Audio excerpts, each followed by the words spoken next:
삶 철학입니다. 오늘은 저번 시간에 이어서 계속 현대과학의 방향성 상실에 대해 알아보는 시간입니다. 사실 저번 시간에 핵심적인 말은 다 했습니다. 그래서 오늘은 그 중에 특정한 주제를 가지고 알아보려고 합니다. 그래서 오늘의 초점은 가짜 과학 논문입니다. 이게 방향성을 상실한 현대과학의 면모를 보여주는 건데요. 여러분들이 다 아시는 분을 예로 들면서 시작을 하겠습니다. 넷플릭스에 황우성 박사님 다큐멘터리가 나왔더라고요. 한국 넷플릭스에도 아마 있겠죠? 2000년 초기에 한국이 낳은 유전자 복제 기술의 선구자로 대단했죠. 그 당시 서구의 선진국들도 못하던 것을 한국의 과학자가 해냈다. 그런데 동물 복제가 성공을 하면 줄기세포로 불치병 약을 개발하는 것이 유사기술이기 때문에 그것도 해낼 수 있냐 이런 질문이 들어왔는데 할 수 있다고 해놓고 조작된 연구 논문을 발표했다가 세계적인 망신을 당하신 분이죠. 요즘은 중동의 어떤 나라에서 낙타 복제하시면서 세월을 보내시더라고요. 중동에선 낙타 경주가 있더라고요. 그래서 우수한 품종의 말을 복제하고 이렇게 하시면서 계시더라고요. 사실 과학 논문에서 데이터 조작은 어제 오늘 일이 아닙니다. 영국의 의사학회가 있는데요. British Medical Society라고 합니다. British Medical Society. 여기 미국의 American Medical Society랑 같은 겁니다. 영국 의사회, 미국 의사회. 영국 의사회 산하단체로 Institute of Medical Ethics라는 의료윤리 학회가 있습니다. Institute of Medical Ethics. 그래서 보통 약자를 따서 IME, 이렇게 IM이라고 합니다. IME는 세계적으로 권위 있는 의료윤리 학회입니다. 미국에는 ASBH라고 해서 이게 미국에서 가장 권위 있고 큰 의료윤리 학회입니다. American Society for Bioethics and Humanities라고 합니다. 저는 의료윤리학자이기 때문에 이 IME와 ASBH의 주요 미팅은 항상 참석하려고 합니다. 참석해서 새로운 주제에 대해서도 배우고 업데이트를 하려고 합니다. 몇 년 전에 IME에서 Fake Publications in Biomedical Science라는 학술 모임이 있다고 해서 제가 참석을 했는데요. 의사들, 의료과학자들, 의료윤리학자들 이런 사람들이 참석하는 미팅입니다. Fake Publication in Biomedical Science. 요 fake이라는 말이 가짜 짝퉁, 이 의학 연구에서 가짜 논문, 짝퉁 논문. 제가 참석하고 나서 기가 막혀서 말이 안 나오더라고요.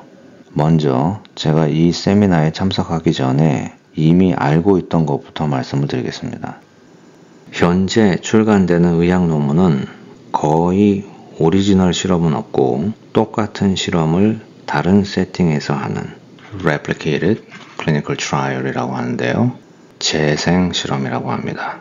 그런데 이런 논문들은 대부분 믿기가 힘듭니다. 왜냐? 이 실험이 성공을 했다고 이미 학술지에 발표된 것을 다시 실험한 거기 때문에 이 실험자가, 이 실험팀이 실험을 안 하고 아니면 대충 하고 그냥 똑같은 결과가 나왔다고 했을 가능성이 상당히 높습니다. 또 오리지널 실험의 경우는 결과가 애매모호하게 나오는 경우에는 실험팀에게 유리한 쪽으로 결과를 기록하게 되니까 신빙성이 떨어지는 실험이 되겠죠? 그런데 대부분의 경우는 이 원고를 학술지에서 검토할 방법이 없습니다. 편집자도 그렇고 그 분야의 전문가들도 검증을 하려고 똑같은 실험을 다시 할 수가 없지 않습니까? 황우석 박사가 한 논문 조작이 이런 겁니다. 논문의 원고를 제출하면 학술지 편집인들과 검토하는 동료 과학자들이 학교 이름을 보고 그냥 믿지 어떻게 이걸 검토하려고 다시 실험을 합니까? 보통은 그 데이터를 보고 진짜겠다 아니겠다 이렇게 판단을 하는 겁니다. 하지만 많은 경우에 알 수가 없죠. 그냥 믿는 겁니다. 또 가짜 의학 논문에 제약회사가 아주 깊게 관여되어 있습니다. FDA의 승인을 위해서 제약회사들이 실험팀에게 자신들이 원하는 결과를 내놓으라고 결과가 나올 때까지 같은 실험을 또 하고 해서 억지로 껴맞춰서 내놓는 경우가 있습니다. FDA는 Food and Drug Administration이라고요. 요거의 약자인데요. 미국 연방정부의 식품의약청입니다. 여기서 승인이 나와야 약을 시중에 팔 수가 있고 의사들이 처방을 할 수가 있습니다. 그래서 제약회사의 연구자금으로 진행된 실험은 일단은 믿을 수가 없습니다. 근데 그럼 뭐합니까? FDA에서는 받아주는데 FDA에서는 가짜 논문인지 의심이 돼도 그냥 넘어가는 경우가 많습니다. 그래서 이제는 FDA에서 어떤 약이 사용하기에 안전하고 효과가 있다 이렇게 승인이 돼도 이걸 믿을 수가 없습니다. 이 말은 미국 병원에서 일반 의사들이 처방하는 약을 믿을 수가 없다는 말입니다. 일선에서 뛰는 보통 의사들은 의학자들이 아닙니다. 물론 어떤 분들은 환자를 보는 의사와 리서치에 참여하는 의학자가 동시에 되기도 합니다. 그래서 많은 일선에 있는 환자를 치료하는 의사들은 이 약이 효과가 있는지 안전한지 이걸 동료 의사들끼리 서로 얘기해주고 학술지를 읽고 그렇겠구나 이렇게 생각하는 거고 FDA에서 승인이 나왔다고 하면 써도 되는 거겠지 이렇게 생각하라고 처방을 하는 겁니다. 여러분도 아시는 분이 있으시겠지만 지금은 FDA에서 판매를 금지시켰지만 2010년대까지 옥시카틴이라는 진통제가 있었습니다.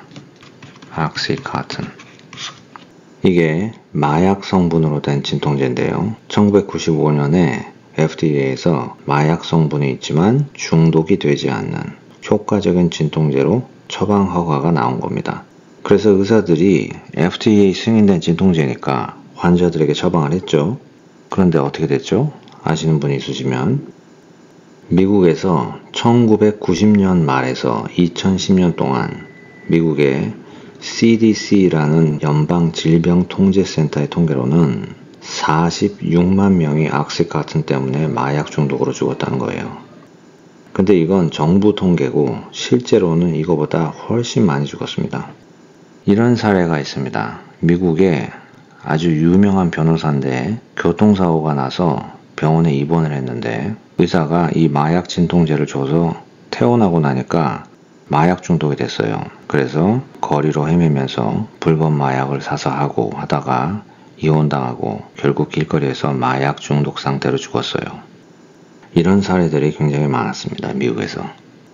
이게 다 제약회사가 돈 주고 과학자들을 고용해서 가짜 실험을 해서 유명 학술지에 올리고 정부는 이걸 알고도 승인해주고 이래서 생긴 결과입니다. 그럼 정부에서 잘하면 되지 않냐 이런 질문이 생기죠. 네, 그게 쉽지가 않습니다. 2010년 말에 스캇 고틀립이라는 사람과 민디 브래시어라는 사람을 제가 예를 들겠습니다. 스캇 고틀립, 민디 브래시어. 이 고틀립 이분은 FDA의 커미셔너, 최고 책임자고요. 민디 브래시어 이분은 농산국 차장입니다. 미국 농산국을 USDA라고 합니다. FDA. 고틀립 이분은 과거 제약회사의 이사회 임원이었습니다. 그리고 브래시어스 이분은 과학자인데 과거에 낙농업체들이 스폰서하는 몇백만 불짜리 리서치 팀의 대표였습니다. 이런 사람들이 제약회사의 제품을 승인하고 낙농업체 감사를 담당하는 정부의 최고 책임자입니다. 그럼 이분들이 돈을 받고 약품을 승인하고 낙농업체 감사를 패스시켜줬냐? 증거가 있냐? 전 없습니다. 수사가 들어가서 찾아내기 전에는 아무도 모르죠. 근데 보통 수사를 안 하니까 증거가 없습니다. 그런데 이상하죠.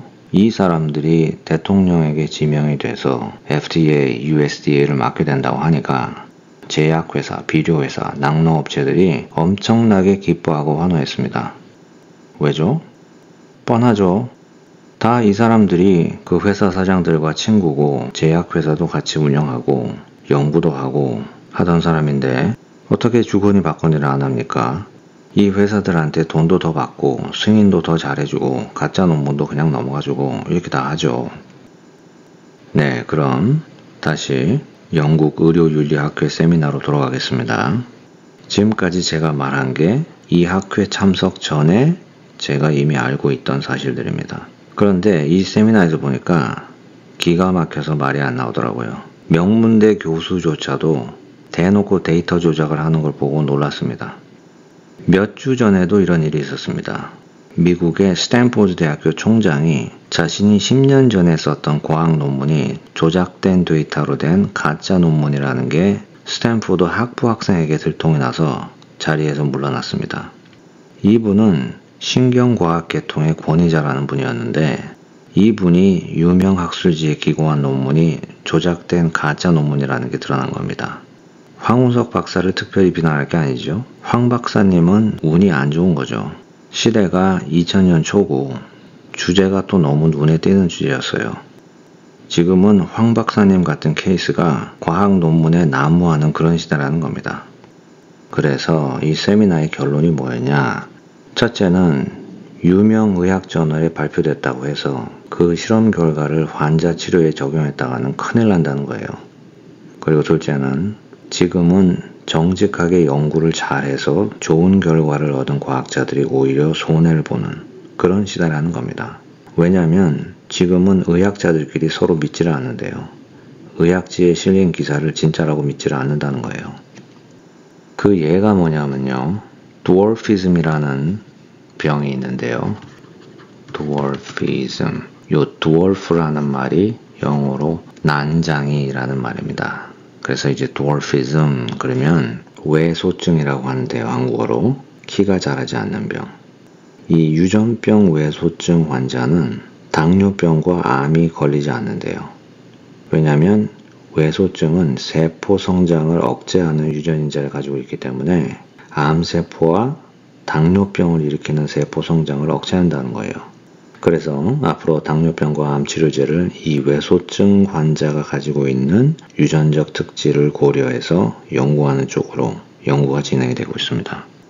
그런데 이 연구팀들에게 어떤 일이 일어나냐 하면요. 이 연구 결과를 이 연구팀들이 학술지에 발표를 하려고 했는데 학술지에서 다 거절을 하더래요. 물론 엉터리 학술지에 출간을 하면 되죠. 돈만 주면 출간이 되니까. 근데 그러지 않고 정상적인 학술지에 하려고 하니까 안 되더라는 겁니다. 왜냐? 편집인들이 이건 대놓고 사기치는 가짜 논문이라고 생각을 했다는 거예요. 그래서 논문 발표가 수년이 늦어졌다는 겁니다. 이게 요즘 현실입니다. 하도 가짜 논문이 많으니까 정직하게 실험 결과를 낸 사람들이 피해를 보고 아무리 유명 학술지에 출간이 돼도 그걸 읽고 그대로 환자 치료에 쓸 수도 없고 정치인들은 대기업에서 조작한 가짜 논문을 눈 감아주고 판매를 승인을 하고 의사들은 별 생각 없이 정부에서 승인된 약이 나왔다고 하니까 그대로 처방을 해줘서 환자들이 처방 때문에 죽고 가난한 나라에 있는 많은 의학자들은 미국에 있는 사기 학술지에 돈 주고 출판하고 이게 요즘 과학학술지 출판의 현실입니다. 전 학술지 편집장으로서 상당히 씁쓸합니다. 그럼 이게 다 뭐냐? 현대 과학이 방향성을 잃은 지가 오래입니다. 일단은 과학자로서 인류의 복지를 위해 연구할 게 없습니다. 이미 다 했는데 뭘 합니까? 그리고 실험 자체를 아예 돈이 없으면 할 수 없는데 과학자가 무슨 연구를 합니까? 요즘 과학은 과학자 혼자 하고 싶다고 할 수 있는 게 아닙니다. 사회의 주인들이 엄청난 돈을 대줘야 시작되는 사회 주인들의 프로젝트입니다. 이런 상황에서 인류 복지의 방향성을 가지고 과학자가 뭘 합니까? 그러니 그냥 돈이나 벌고 승진하고 살자 이런 마음이 드는 거죠. 그리고 그렇게 하려면 학술지 출판을 해야 되는데 어차피 이 실험이나 저 실험이나 다 그게 그건데 대충 써서내고 주로 재생 실험하고 또 안 되면 만들어내고 돈 준다고 하면 회사에서 원하는 대로 맞춰서 내고 이렇게 하면 되지. 이렇게 되는 겁니다. 저는 모든 과학자가 다 이렇다는 게 아닙니다. 영국 의사의 IME 세미나에서 말했듯이 정직한 과학자들이 많이 있습니다. 그리고 이들이 손해를 보는 그런 시대가 왔습니다. 네, 이제 두 강의를 같이 마무리하면서 과학의 방향성 상실에 대한 결론을 짓겠습니다. 현대과학은 과학자 혼자 하고 싶다고 할 수 있는 게 아닙니다. 사회 주인들의 프로젝트입니다. 이 프로젝트에 과학자들이 자신의 직업으로 참여를 하게 됩니다. 그렇기 때문에 과학 프로젝트의 주제는 사회주의인들의 이익과 그들의 관심에 의해서 선정이 됩니다. 그들이 돈을 더 벌 수 있고 또 심심하고 궁금해서 주제가 정해지는 겁니다. 그러기에 이대로 가다가 미래가 어떻게 될지는 아무도 모릅니다. 그럼 이런 생각이 드실 수가 있습니다. 부자들이나 정부가 이익 추구를 위해서 과학 프로젝트를 진행하는 건 이해가 되는데 심심하고 따분해서 한다는 게 무슨 말인가? 꼭 할 필요가 없는데 하게 된다는 건가? 그죠? 네, 근데 그렇지가 않습니다. 이 심심하고 따분함, 영어로는 boredom이라고 합니다. 네, 이 따분함을 철학에서는 굉장히 심각한 현상으로 봅니다. 이 따분함은 반드시 해결해야 할 인간의 정신 현상입니다. 그러기에 부자들이 어떤 나라의 정부가 따분해서 어떤 일을 벌인다. 이게 필연적인 현상이고 이상할 게 하나도 없는 겁니다. 역사적인 변화가 이 따분함에 해소하려는 노력으로 흘러온 것이 많이 있습니다. 이 따분함, 보울덤에 대해서는 나중에 실존주의 시간에 하겠습니다. 혹시 여러분께서 이 영상을 들으시고 나니까 이런 생각이 드시는 분이 있나요? 내 아들, 딸들은 과학자 시키지 말아야겠다. 네, 요즘은 부모가 자식을 통제할 수 있는 시대가 아니기 때문에 마음대로 안 되실 겁니다. 그런데 과학자도 좋은 직업입니다.